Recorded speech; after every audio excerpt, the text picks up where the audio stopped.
두 번째 키워드는 위기의 남중 국해입니다. 미중 갈등이 홍콩에서 이번에는 남중 국해로 넘어갔습니다.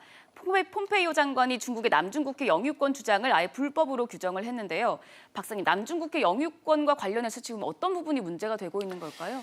예, 지금 미국의 폼페이오 국무장관이 중국을 향해서 선전포고를 했다라는 이런 보도까지도 나오고 있는데요. 네. 그동안 남중국에는 중국이 우리 땅이다라고 주장을 하고 있고 구단선이라는 것을 지정을 해서 90%를 자신의 영유권으로 영토로 지금 포함시키고 있습니다. 인공섬을 만들어서 직접 통제하고 있기도 하죠. 그러나 더 가까운 베트남이나 필리핀, 말레이시아가 반발을 하면서 이게 국제 분쟁이 되고 있는데요. 그동안에 미국은 좀 중립적인 입장을 지켜왔어요. 그런데 어저께 폼페이오가 지금 그래픽에 나오고 있는 대로 처음으로 미국 국무부 사상 처음으로 남중국해의 중국의 영유권 주장은 법적 근거가 없다. 여기에 대해서 미국도 더 이상 이 제3자적 입장으로 방관하지 않을 것이다. 한마디로 본격적인 개입을 하겠다라고 선언을 했어요. 네.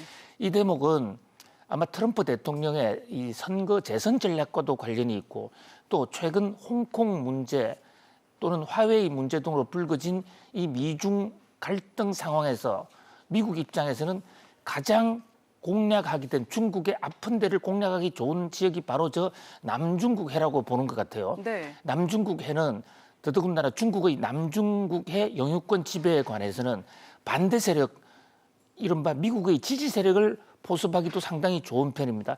일본이 지금 남중국의 영유권에 대해서 중국에 대해서 강력하게 반발하고 있고 또 필리핀, 베트남, 대만, 말레이시아 그 인근 국가 8개 이상을 지금 끌어모을 수가 있거든요. 베트남 입장에서 보면 이 남중국해를 부르기를 그냥 동해라고 부릅니다. 네. 우리가 독도에 있는 동해를 부르듯이 베트남이 훨씬 가까워요. 또 필리핀은 바로 남중국해에 그 안에 한가운데 있죠. 그런데 이것이 이제 문제가 되는 게 경제적 가치 또 원유 이런 것이 풍부한 데다가 동북아시아나 미국으로 넘어가는 원유 해상로 전 세계 무역의 가장 많은 이 양이 남중국해를 경유하고 있거든요. 그런 면에서 지금 남중국해에서의 패권 전쟁은 결국은 미국과 중국의 G2 전쟁에서 누가 승자가 되느냐 하는 것과도 관련이 돼 있고 최근 미국 입장에서는 홍콩을 건드렸을 경우에 미국 기업인이 큰 타격을 받는다라는 그런 각도에서 좀 외곽을 포위해가는 전략 차원에서 남중국해부터 먼저 이 공격을 하자는 그런 미국의 여론이 나오고 있거든요. 네. 우리나라에 들어오는 거의 수출입 제품의 절대 다수도 이 남중국해를 통해서 들어오고 있는 것만큼 이 남중국해는 이 건넌산 불에 건너편 산에 부를 만은 아닌 것 같습니다. 그런 면에서 우리한테도 상당히 비중 있게 다가오는 국제 현안이 될 수 있을 것으로 보입니다. 네, 위기의 남중국해에 대해서 알아봤습니다. 계속해서 세 번째 키워드 보겠습니다.